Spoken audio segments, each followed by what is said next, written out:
Assalamualaikum anak-anak. Waalaikumsalam Bu. Apa kabarnya hari ini? Alhamdulillah, luar biasa. Allahu Akbar. Baiklah, sebelum memulai pembelajaran kita pada hari ini, apakah ada yang tidak hadir? Hadir semua Bu. Ada yang ingat kita minggu kemarin mempelajari tentang apa? Minggu kemarin kita mempelajari tentang lingkungan sahabatku. Nah, hari ini kita akan mempelajari tentang hewan sahabatku dengan muatan PPKN dan bahasa Indonesia. Tujuannya adalah 1. Untuk mengetahui nilai-nilai yang terkandung pada sila keempat. Yang kedua, untuk mengetahui ide pokok ataupun ide paragraf pada suatu cerita. Nah, sebelum melanjutkan ke materi selanjutnya, coba Kirana bacakan teks tentang ikan bandeng.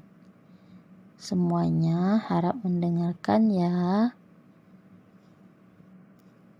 Ikan bandeng merupakan ikan pangan yang terkenal di Asia Tenggara. Ikan ini banyak dikenal orang sebagai ikan air tawar.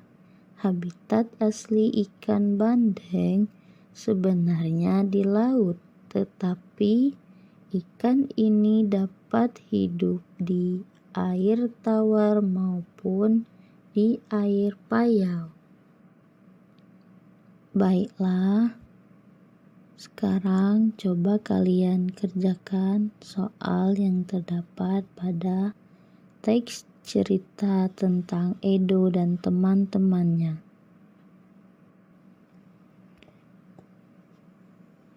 Nah, setelah mempelajari tentang hewan sahabatku, sekarang kita akan melanjutkan ke materi tentang pengamalan sila keempat pada Pancasila.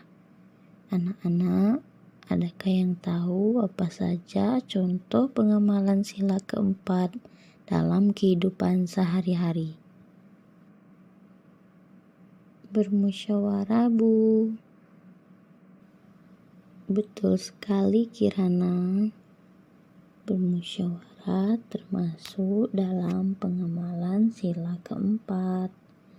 Nah, selain dari bermusyawarah tadi, ada contoh lain, yakni tidak memaksakan kehendak.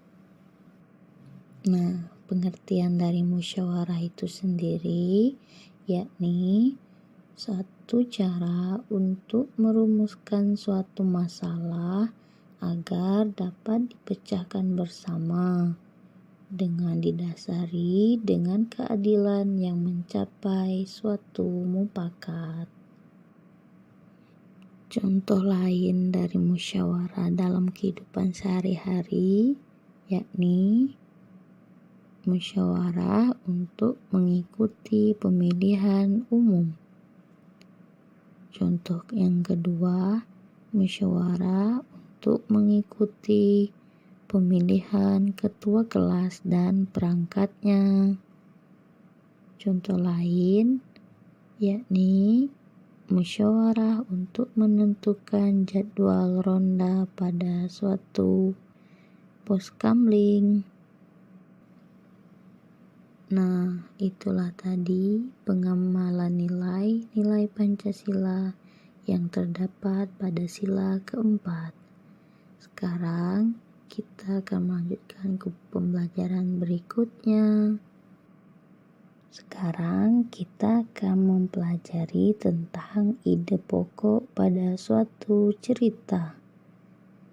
Ide pokok adalah ide atau gagasan yang menjadi pokok pengembangan pada suatu paragraf, atau bisa juga disebut dengan gagasan utama.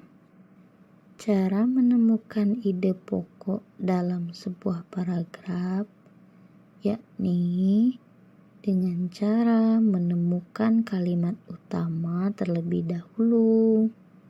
Nah, kalimat utama dapat ditemukan dengan melihat apa sih jenis paragraf tersebut, apakah paragraf deduktif, induktif, atau campuran.